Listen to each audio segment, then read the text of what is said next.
9th class जो पहिरियों सबक हुज़ूर अकरम सल्लल्लाहु अलैहि वसल्लम जन जा अखलाक मुबारक। हुज़ूर अकरम सल्लल्लाहु अलैहि वसल्लम जन सॼी दुनिया लाइ नेकी ऐं भलाई जा सरचश्मा आहिनि। हुज़ूर सल्लल्लाहु अलैहि वसल्लम जन जे अखलाक मुबारक खे मुस्लिम तोड़े गैर मुस्लिम आलमनि बि मञियो ऐं साराहियो आहे। पाण सॻुरनि सल्लल्लाहु अलैहि वसल्लम जे अखलाक मुबारक जी शाहिदी ख़ुदि क़ुरान मजीद में मौजूद आहे। यानी बेशक तव्हां लाइ रसूलुल्लाह सल्लल्लाहु अलैहि वसल्लम जी ज़ात में बहितरीन नमूनो आहे। ॿिए हंधि इरशाद आहे त इन्नका लअला ख़ुल्क़ुन अज़ीम, यानी बेशक ए मोहम्मद तूं सुहिणे इखलाक जे वॾे मर्तबे ते आहीं। उम्मुल मोमिनीन हज़रत आयशा रज़ियल्लाहु अन्हा फरमायो त जेकी कुझु क़ुरान मजीद में मौजूद आहे उहे हुज़ूर अकरम सल्लल्लाहु अलैहि वसल्लम जिन जा अखलाक मुबारक आहिनि। मतिलब त पाण सॻुरनि सल्लल्लाहु अलैहि वसल्लम जिन जी सॼी हयाती क़ुरान मजीद जो अमली तफ़सीर आहे। हुज़ूर अकरम सल्लल्लाहु अलैहि वसल्लम जिन ॾाढा महिरबान, रहमदिल ऐं बाजारा हूंदा हुआ। पाण सॻुरा सल्लल्लाहु अलैहि वसल्लम पाण बुखिया रही बि ग़रीबनि ऐं मिस्कीननि खे खाधो खाराईंदा हुआ। हुज़ूर सल्लल्लाहु अलैहि वसल्लम जिन ग़रीबनि ऐं मिस्किन असहाबनि जी शादी वग़ैरह जो ख़र्च पाण बर्दाश्त कंदा हुआ। हुज़ूर सल्लल्लाहु अलैहि वसल्लम जिन यतीमनि ऐं बेवानि जी हर क़िस्म जी मदद कंदा हुआ। ग़ुलामनि खे घर जो भाती सम्झंदा हुआ। पाण सल्लल्लाहु अलैहि वसल्लम जिन कॾहिं बि कंहिं सां कावड़ मां न ॻाल्हाईंदा हुआ। पाण सल्लल्लाहु अलैहि वसल्लम जिन पंहिंजो समूरो कमु पंहिंजनि मुबारक हथनि सां कंदा हुआ। पाण करीम सल्लल्लाहु अलैहि वसल्लम जन हमेशा इहा दुआ घुरंदा हुआ त या अल्लाह मूंखे मिस्कीनीअ में जियार ऐं मिस्कीनीअ में पाण वटि घुराए, हशर में मिस्कीननि सां गॾु उतार। नबी करीम सल्लल्लाहु अलैहि वसल्लम जन पाड़े वारनि सां बि तमामु सुहिणे इखलाक सां पेश ईंदा हुआ। पाड़ेसरनि खे सूखड़ियूं ॾींदा हुआ। पाण करीम सल्लल्लाहु अलैहि वसल्लम जन हर बीमार खां पुछण बि वेंदा हुआ। पाण करीम सल्लल्लाहु अलैहि वसल्लम जन तमामु घणा महिमान नवाज़ हूंदा हुआ। पाण सॻुरा सल्लल्लाहु अलैहि वसल्लम जन जे महिमाननि में मुस्लिम तोड़े गैर मुस्लिम शामिल हूंदा हुआ। पाण सॻुरा सल्लल्लाहु अलैहि वसल्लम निहायत ई सफ़ाई पसंद हूंदा हुआ। पाण सॻुरा सल्लल्लाहु अलैहि वसल्लम ॻाल्हि ॿोल बि आहिस्ते आहिस्ते ऐं धीमी ऐं मिठी आवाज़ में कंदा हुआ। पाण सॻुरा सल्लल्लाहु अलैहि वसल्लम हमेशा बामक़सद ॻाल्हि कंदा हुआ। पाण पंहिंजे कट्टर दुश्मननि खे बि माफ़ करे छॾींदा हुआ। पाण सॻुरा सल्लल्लाहु अलैहि वसल्लम जन पंहिंजे दुश्मननि लाइ बि दुआ घुरंदा हुआ त या अल्लाह हिननि खे माफ़ कर, छो जो ही मूंखे नथा सुञाणनि। पाण सॻुरा सल्लल्लाहु अलैहि वसल्लम ॿारनि सां ॾाढो प्यार कंदा हुआ। अॼु जॾहिं ही इखलाक़ी दुनिया तबाह थी चुकी आहे, मादियत परस्ती वधी चुकी आहे, उन जे नतीजे में दुनिया मां अमन ख़तम थी चुको आहे।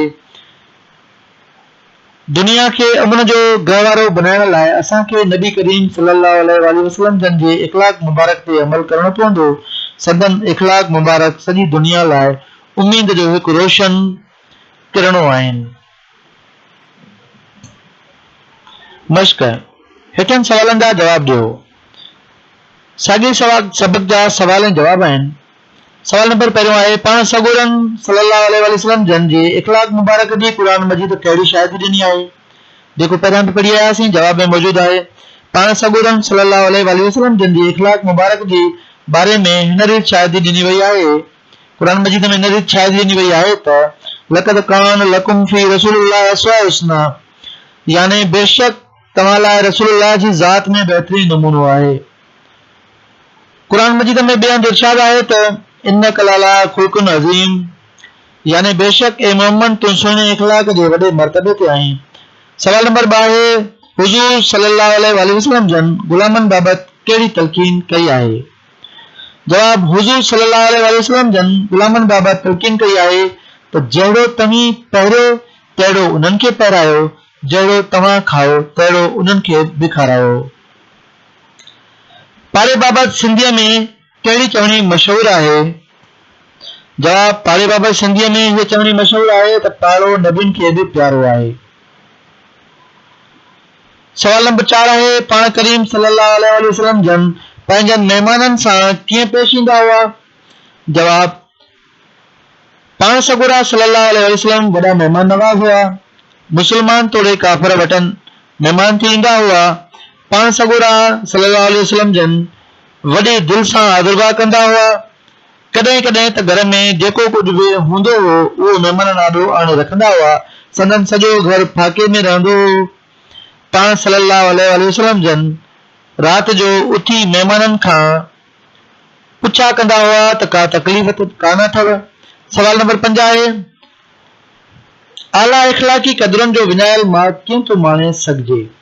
जवाब, नबी करीम सल्लल्लाहु अलैहि वसल्लम जन जा इख़लाक़ मुबारक समूरी इंसान ज़ात लाइ वाट जी लाट आहिनि। उन ई लाट जो सुहायो इख़लाक़ी क़दरुनि जे विञायल मार्ग ते रसाइण लाइ अॼु बि असांजो सूंहों बणिजी सघे थो।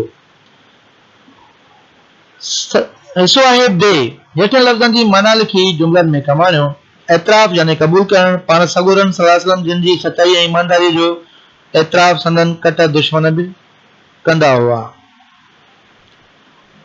कटर यानी सख़्त। पाण सगोरन सल्लल्लाहु अलैहि वसल्लम जिन पंहिंजे कटर दुश्मननि खे बि माफ़ करे छॾियो हो, छॾींदा हुआ। मर्तबे यानी शान रुतबे। रसूल करीम सल्लल्लाहु अलैहि वसल्लम जिन मर्तबे में सभिनी नबियुनि में आला हुआ। हीणनि यानी कमज़ोरनि। असांखे घुर्जे त मुश्किल घड़ीअ अचण ते हीणनि जा हमरा थियूं। फाके यानी बुख। जुमिलो ग़रीब वेचारा अक्सर फाके ते हूंदा आहिनि। ॾाढ ॾहका यानी जबर ऐं ख़ौफ़। जुमिलो ज़ालिम हुकूमत माण्हुनि जे दिलनि में ॾाढ ॾहका पकिड़े छॾियो आहे। सुहाओ यानी रोशनी। नबी करीम सल्लल्लाहु अलैहि वसल्लम जन जी समूरी ज़िंदगी असां लाइ लाट जो सुहाओ आहे। माग यानी हंध जाइ। जुमिलो मुअन जो दड़ो सिंध जे क़दीम तहज़ीब ऐं सकाफ़ती माग आहे। जुमिलो नंबर लफ़्ज़ आहे 9, सूंहों यानी वाक़िफ़। ही निशान आहे सूंहों यानी वाक़िफ़ कर्सर रखां थो छो त हिन में सेटअप आउट थी वियो आहे थोरो। जुमिलो आहे अणवाक़िफ़ माण्हूअ खे को सूंहों ई रस्तो ॾेखारे सघे थो। उन खां बाद में आहे जीम। हेठियन लफ़्ज़नि जा ज़िद लिखो।